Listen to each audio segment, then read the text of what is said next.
Hello mga kol, welcome back na naman dito sa ating YouTube channel. For today's video mga kol, pakita natin sa huling pagkakataon, makita natin yung ating camper van na kasama natin. Hanggang ngayon lang natin makasama yung camper van natin kasi i-deliver na natin siya. Iba na yung may-ari, binenta natin. Kasi alam mo naman sa negosyo kailangan din natin na kapital. Hindi sana namin to ibenta pero kailangan talaga. Isa din to sa nagpakilala sa amin dito sa shop sa Team Dudong Laagan. Ito yung pinakaunang ginawa natin na overland and Gemray concept na DE17B. So makita natin, napakaganda. Tapos willing-willing kami nito pero kailangan. Yun, sana hindi siya magloko pagdating sa may-ari kasi sa ilang taon natin nakasama to, Philippine Loop, inikot na natin yung Pilipinas, kasama to mula Davao hanggang Pagudpod, Mindoro, Luzon, Visayas, Mindanao, nakasama to.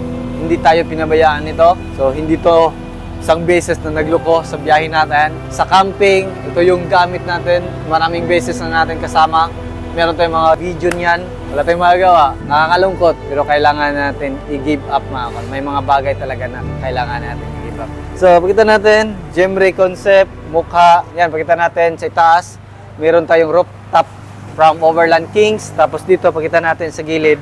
Naka 14 inches na mud terrain tire, rock slider, kompleto, recovery board, full carrier. Yan, original Japan. Tapos dito, pakita natin, Gemray na T-light. Yan, Gemray T-light. Meron tayong panghila dito, gas container, at saka dito, ladder. Pakita din natin yung ilaw. Yan yung ilaw natin sa park light. Tapos, original Japan na muffler. Bira lang tayo makakita ng ganyan. Tapos dito sa loob, meron tayong mga extra lagayan ng gamit. Dito naka-deep dish mat. Yan, street set. Napakasulit talaga unit na to mga kol. So, sana alagaan ng may-ari. Pagdating ng mga ilang taon, makita natin na maganda pa yung unit na ginawa natin. So, special build to. Kasi the one and only na unit to mga kol.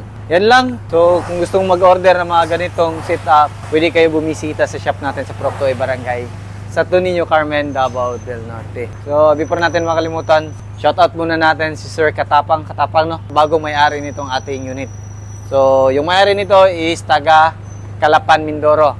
So, ipadala namin to, i-deliver namin to hanggang Batangas. So, meet up na lang sila ng tao natin doon sa Batangas. So, yan lang siguro yung ating video for today. Maraming salamat sa inyong patuloy na pagsubaybay sa bago lang sa ating channel. Don't forget to like, share, and subscribe. Din click na rin yung notification bell para updated kayo sa ating mga next video uploads kagaya ito.